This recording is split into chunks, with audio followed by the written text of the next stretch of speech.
Après le grand péché du veau d'or, Moïse était triste et le peuple avait honte. Les premières tables où Dieu avait écrit ses lois étaient brisées. Mais Dieu, plein de miséricorde, ne les abandonna pas. Il dit à Moïse, « Taille 2 nouvelles tables de pierre, comme les premières, et je réécrirai dessus les paroles que tu as brisées. » Exode 34:1. Moïse obéit et monta de nouveau sur le mont Sinaï avec ses nouvelles tables. Là, le Seigneur passa devant lui et déclara son nom saint. Le Seigneur, Dieu compatissant et miséricordieux, lent à la colère, riche en amour et en fidélité, gardant son amour pour des milliers, pardonnant la faute, la rébellion et le péché. Exode 34:6-7. Moïse tomba à terre et adora Dieu. Il pria pour que Dieu pardonne le peuple et reste avec lui.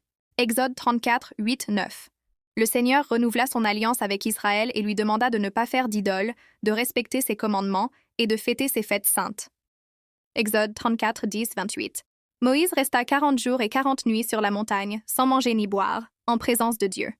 Pendant ce temps, Dieu écrivit de nouveau les 10 commandements sur les tables de pierre. Exode 34:28. Quand Moïse redescendit, son visage brillait d'une lumière spéciale, car il avait été en présence de la gloire de Dieu. Les Israélites eurent peur. Alors Moïse mit un voile sur son visage pour cacher cette lumière quand il leur parlait. Mais chaque fois qu'il allait parler à Dieu, il enlevait le voile. Exode 34:29-35. Ce signe montrait au peuple que Dieu l'avait pardonné et que sa présence habitait encore parmi eux. Cette histoire enseigne aux enfants que Dieu est plein de grâce et qu'il donne toujours une nouvelle chance. Même quand nous commettons des erreurs, il nous invite à revenir à lui et sa lumière peut briller dans nos cœurs, tout comme elle a brillé sur le visage de Moïse. S'il vous plaît, partagez cette vidéo puis abonnez pour en savoir plus sur la Bible. Merci.